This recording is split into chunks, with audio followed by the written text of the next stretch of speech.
Hello, welcome back बच्चों। मैं सुनील पांडे आप सबका अपने इस चैनल पांडे सर की क्लास में बहुत बहुत स्वागत करता हूं। आज हम लोग पढ़ने जा रहे हैं कक्षा 9 की पुस्तक इतिहास की दुनिया, अध्याय 5 नाजीवाद। तो आइए अध्याय शुरू करते हैं। यूरोप में दो महायुद्धों के बीच महत्वपूर्ण राजनीतिक परिवर्तन आए, जिनमें सबसे विनाशकारी परिवर्तन तानाशाहों का उत्कर्ष था। इटली में बेनिटो मुसोलिनी के नेतृत्व में फांसीवाद तथा एडोल्फ हिटलर के नेतृत्व में जर्मनी में नाजीवाद का उत्कर्ष ऐसे ही दो उदाहरण हैं। नाजीवाद एक आक्रामक विचारधारा थी जिसमें राष्ट्र को सर्वोपरिता को सबसे महत्वपूर्ण माना गया। व्यक्तिगत स्वतंत्रता को राजहित के आगे त्यागने और अर्थव्यवस्था पर राज्य के पूर्ण नियंत्रण की बात कही गई एवं जर्मनी के विरुद्ध हुए अन्याय का बदला लेने और जर्मनी के सम्मान और गौरव को पुनर्स्थापित करने का उपाय किए गए। हिटलर के उत्कर्ष और उसके नेतृत्व में नाजी क्रांति के मुख्य कारण निम्नलिखित हैं। पहला है गणतंत्र की स्थापना।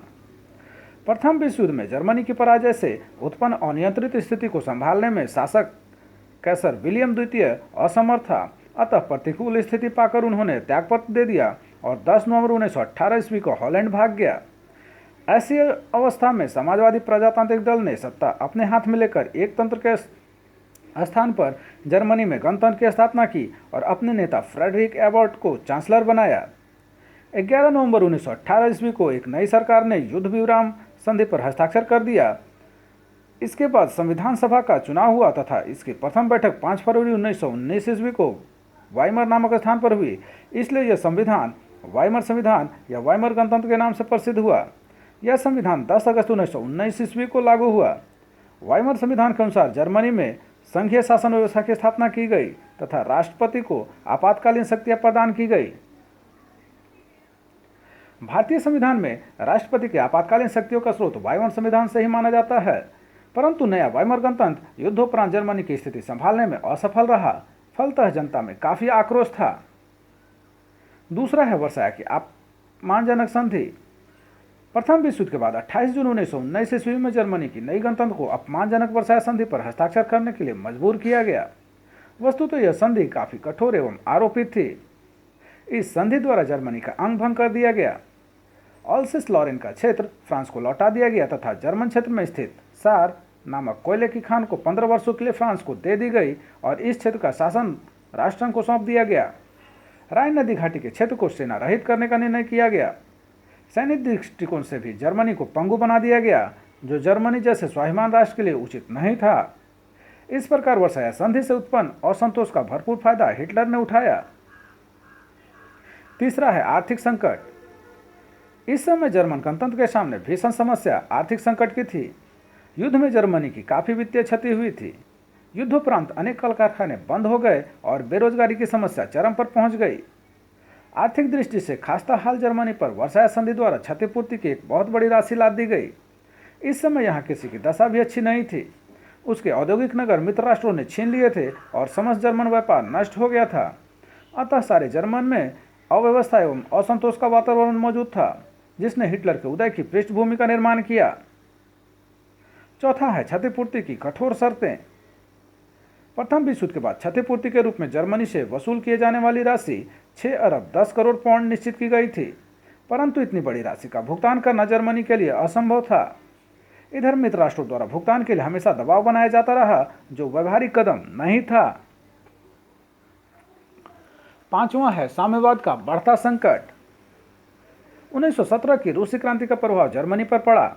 यहाँ भी साम्यवादी संगठनों का निर्माण हुआ। साम्यवादियों ने वाइमर गणतंत्र को उखाड़ने एवं सर्वहारा वर्ग का अधिनायकवाद लाने का प्रयास किया। अतः जर्मनी का उद्योगपति, पूंजीपति एवं जमींदार वर्ग काफी भयभीत हो गया। इस प्रकार हिटलर ने साम्यवाद विरोधी नारा देकर समाज की धनी वर्गों की सहानुभूति भी अपने पक्ष में कर लिया। अतः कहा जा सकता है कि प्रथम विश्व युद्ध के बाद जर्मनी की तात्कालीन स्थिति काफी दयनीय थी। चारों ओर निराशा एवं अराजकता का वातावरण था। जर्मन जनता वैकल्पिक नेतृत्व के बारे में सोच रही थी कि उसे हिटलर जैसा तेजस्वी नेता मिली, जिसका आवाज में जादू था, जिसके करिश्माई व्यक्तित्व में चुंबकीय आकर्षण तो था ही। जर्मन जनता से उसने खुशहाली का वादा किया तथा राष्ट्र के गौरव की पुनर्स्थापना का वचन दिया। जर्मन जनता उसके सब जाल में फंसकर अपना भविष्य उसके हाथों में सौंप दिया। इस प्रकार हिटलर के उदय की पृष्ठभूमि का निर्माण हुआ। तो आइए अब देखते हैं हिटलर एवं उसके कार्य को। एडोल्फ हिटलर का जन्म 20 अप्रैल 1889 ईस्वी को ऑस्ट्रिया के ब्रौना नामक शहर में एक साधारण परिवार में हुआ था। उसका लालन पालन सही तरह से नहीं हो सका। बचपन में वह चित्रकार बनना चाहता था, परंतु उसकी इच्छा पूरी नहीं हो सकी। अंततः उसने सेना में नौकरी कर ली और प्रथम युद्ध में वह जर्मनी की तरफ से लड़ा और युद्ध में अभूतपूर्व वीरता के लिए उसे आयरन क्रॉस प्राप्त हुआ। परंतु जर्मनी द्वारा विराम संधि पर हस्ताक्षर करने से उसे भारी निराशा हुई। युद्ध के बाद वह जर्मन वर्कर्स पार्टी का सदस्य बना। 1920 ईस्वी में इस पार्टी का नाम बदलकर national socialist German workers party रखा गया। धीरे धीरे हिटलर इसका फ्यूहरर अथवा नेता बन गया। हिटलर ने अपने चारों तरफ रूडोल्फ और गोबल्स जैसे हंगामा करने वाले को इकट्ठा किया, जिसकी नीति थी अफवाह को इतना फैला दो कि वह सत्य प्रतीत होने लगे। प्रथम विश्व युद्ध के बाद संधि के तहत जर्मन प्रदेश रूर पर फ्रांस का कब्जा हो गया। जर्मन प्रदेश रूर औद्योगिक रूप से काफ़ी संपन्न था, अतः जर्मन वासियों ने फ्रांसीसी आधिपत्य का विरोध किया। हिटलर मौके की तलाश में था। उसने जनाक्रोश का लाभ उठाकर लुटेनडॉर्फ के साथ मिलकर 1923 ईस्वी में वाइमर गणतंत्र के खिलाफ विद्रोह कर दिया। विद्रोह असफल हुआ एवं हिटलर को बंदी बना लिया गया। जेल में हिटलर ने अपनी प्रसिद्ध आत्मकथा मीन कैम्फ की रचना की, जिसमें उसने भावी कार्यक्रम की रूपरेखा प्रस्तुत की। 1924 ईस्वी के अंत में उसे रिहा कर दिया गया। रिहा होकर उसने अपने दल को नए सिरे से संगठित किया। आर्यों की पवित्रता के सूचक स्वास्तिक को प्रतीक के रूप में ग्रहण किया तथा सैनिक ढंग से पार्टी को संगठित किया। हालांकि नाजी पार्टी के बढ़ते प्रभाव को रोकने के लिए स्टेसमान के नेतृत्व में गणतंत्रवादियों ने कई कार्यक्रम शुरू किए। 1925 ईस्वी के लोकार्नो समझौते ने जर्मनी को वैश्विक समुदाय में सम्मानजनक स्थान प्रदान किया। जर्मनी को राष्ट्रसंघ की सदस्यता मिल गई। 1924 ईस्वी में जर्मनी के निम्न सदन राइखस्टैग के चुनाव में नाजी पार्टी को 32 स्थान मिले थे। वहीं 1928 के चुनाव में घटकर 12 हो गया। इस प्रकार नाजी पार्टी एवं हिटलर का प्रभाव जर्मनी में कम होने लगा, परंतु हिटलर ने हिम्मत नहीं हारे। उस समय 1929 ईस्वी में प्रारंभ हुए विश्व आर्थिक मंदी तो हिटलर के लिए नवजीवन का संदेश लेकर आया। विश्व आर्थिक मंदी से सर्वाधिक प्रभावित जर्मनी हुआ था। अब वाइमर गणतंत्र से जर्मन जनता का विश्वास उठने लगा था। हिटलर ने इस परिस्थिति का भरपूर लाभ उठाया और वाइमर गणतंत्र, वर्साय संधि एवं यहूदियों के खिलाफ आग उगलना आरंभ कर दिया तथा उन्हें जर्मनी की वर्तमान दुर्दशा के लिए जिम्मेदार ठहराया। उसने मध्यम वर्ग और बेकार नौजवान को अपना प्रबल समर्थक बना लिया तथा साम्यवाद का हवा खड़ा कर बड़े बड़े उद्योगपतियों को भी अपना समर्थक बना लिया। अब नाजी पार्टी की शक्ति में दिन दुना रात चौगुना वृद्धि होने लगा। 1930 ईस्वी के चुनाव में उसे 107 सीट मिली तथा 1932 ईस्वी के चुनाव में 230 सीटें प्राप्त की, परंतु उसे सरकार बनाने का मौका नहीं मिला। बाद में राष्ट्रपति हिंडनबर्ग ने 30 जनवरी 1933 को हिटलर को चांसलर मनोनीत किया। फलतः उसने निरंकुश अधिकार प्राप्त किया। सत्ता प्राप्त करते ही उसने चुनाव कराने की घोषणा की तथा चुनाव प्रणाली का संगठन इस तरह से किया कि नाजी पार्टी के लोग ही चुनाव जीतकर आ सकते थे। इस प्रकार जर्मन गणतंत्र की समाप्ति हुई और नात्सी क्रांति की शुरुआत हुई, जिसे हिटलर ने तृतीय राइख का नाम दिया। अगस्त 1934 में हिंडनबर्ग की मृत्यु होने पर चांसलर और राष्ट्रपति के पद को मिलाकर एक कर दिया गया। अब हिटलर जर्मनी का सर्वेसर्वा बन गया तथा अब उसने नाजीवादी दर्शन एवं विदेश नीति का अवलंबन किया, जिसके कारण पूरे विश्व में तनाव के वातावरण का निर्माण हुआ तथा द्वितीय विश्व युद्ध नजदीक दिखाई पड़ने लगा। तो आइए अब देखते हैं नाजीवाद दर्शन। पहला है, नाजीवाद में उदारवाद एवं लोकतंत्र का कट्टर विरोध की अवधारणा है। अतः हिटलर ने सत्ता प्राप्त करते ही प्रेस तथा वाक अभिव्यक्ति की स्वतंत्रता पर प्रतिबंध लगा दिया एवं विरोधी दलों का सफाया कर दिया। उसने शिक्षण संस्थाओं तथा जनसंचार पर भी प्रतिबंध लागू किया। इस प्रकार जर्मनी में लोकतांत्रिक आवाज को दफन करने का प्रयास हुआ, जो राष्ट्र के लिए घातक सिद्ध हुआ। दूसरा है, यह दर्शन अंतर्राष्ट्रीय समाजवाद का भी प्रबल विरोधी है। हिटलर ने भी समाजवाद के विरुद्ध आवाज बुलंद किया तथा जर्मन पूंजीपतियों को अपनी ओर मिला लिया।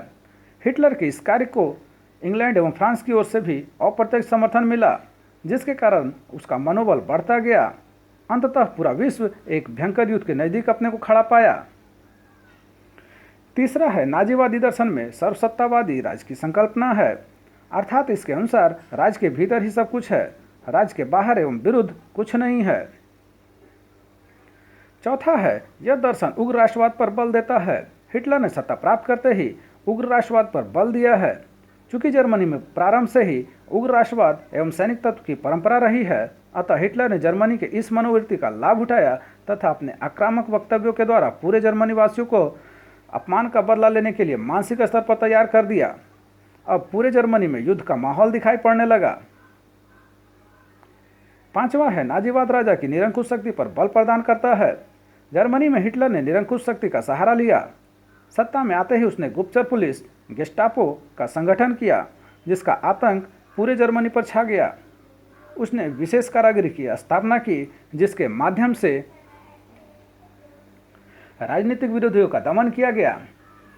राइखस्टाग की इमारत में हिटलर ने खुद आग लगवाई, परंतु उसका दोषारोपण समाजवादियों पर मढ़ दिया। इस प्रकार उनका राजनीतिक जीवन समाप्त कर दिया गया। अब जर्मनी में एक पार्टी थी, नाजी पार्टी, एवं एक नेता था, हिटलर। छठा है, नाजीवादी दर्शन में सैनिक शक्ति एवं हिंसा को महिमा मंडित किया जाता है।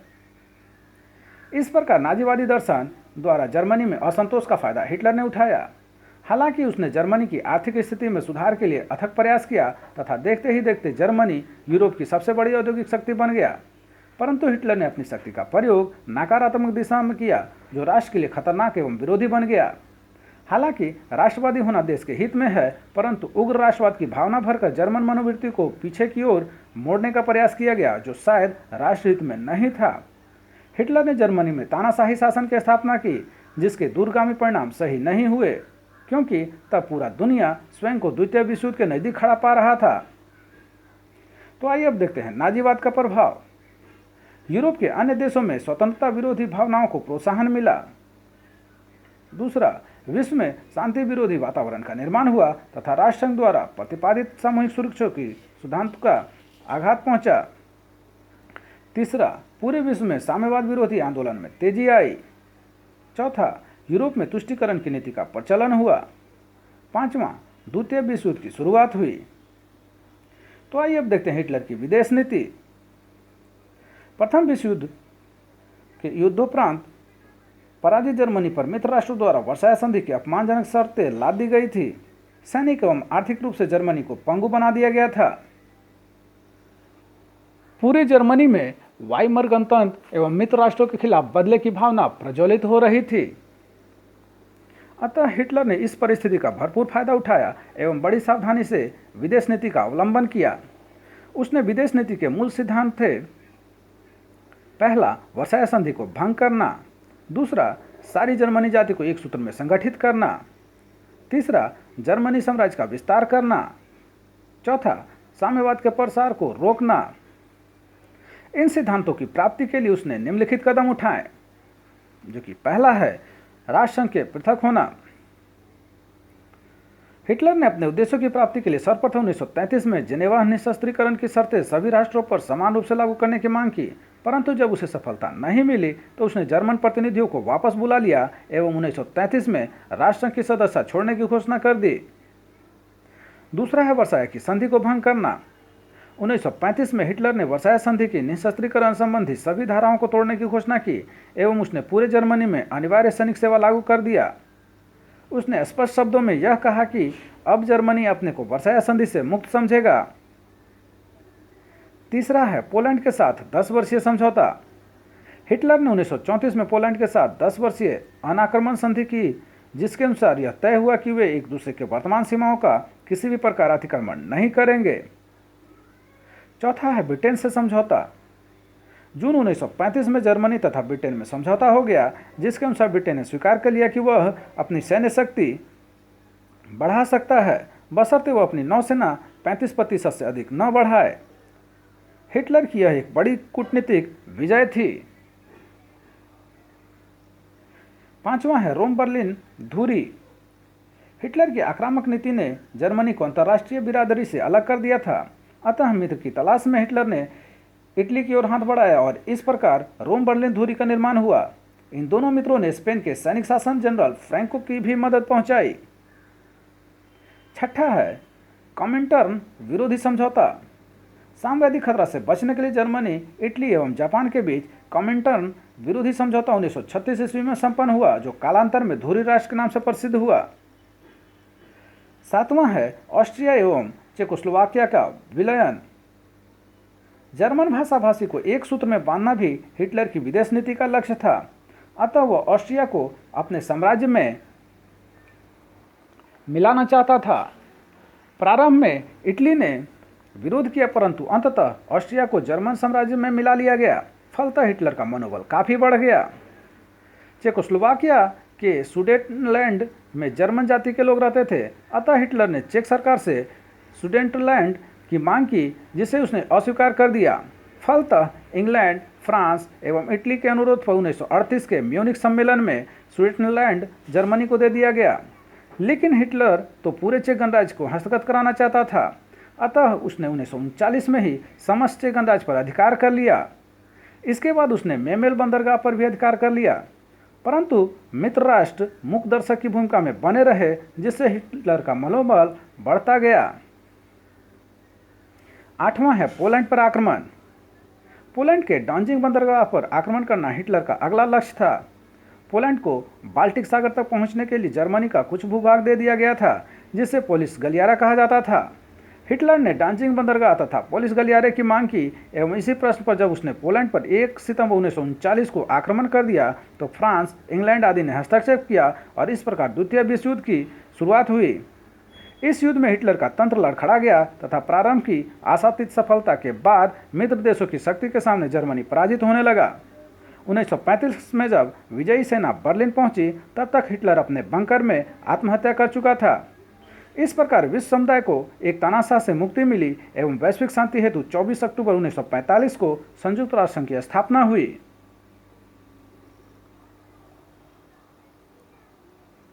तो आइए अंत में देखते हैं हमने क्या सीखा। पहला है, हिटलर का जन्म ऑस्ट्रिया में हुआ था। दूसरा है, नाजी पार्टी का प्रतीक चिन्ह स्वास्तिक था। तीसरा है, मीन कैम्प हिटलर की रचना है। चौथा है, जर्मनी का प्रमुख औद्योगिक क्षेत्र रूर था। 5वां है, जर्मनी की मुद्रा मार्क था। 6ठा है, हिटलर का जन्म 1889 ईस्वी में हुआ था। 7वां है, हिटलर जर्मनी के चांसलर का पद 1933 ईस्वी में संभाला था। 8वां है, जर्मनी ने राजसंघ से संबंध विच्छेद 1933 ईस्वी में किया था। 9वां है, नाजीवाद का प्रवर्तक हिटलर था। 10वां है, जर्मनी में निम्न सदन को राइखस्टैग कहा जाता है। 11वां है, सही मिलान करें। तो गेस्टापो एक गुप्तचर पुलिस है जर्मनी की। वाइमर जर्मनी का शहर है। सिनेगांव यहूदियों के प्रार्थना गृह को कहते हैं। ब्राउन शर्ट्स निजी सेना थी। हिंडेनबर्ग जर्मनी के राष्ट्रपति थे। तो आप सबको हमारा ये प्रयास कैसा लगा, हमें जरूर कमेंट कर बताएं। हमारी इस चैनल पांडे सर की क्लास को जरूर से जरूर सब्सक्राइब करें और बेल बटन को दबाएं, ताकि आने वाली वीडियो का नोटिफिकेशन आपको मिलता रहे।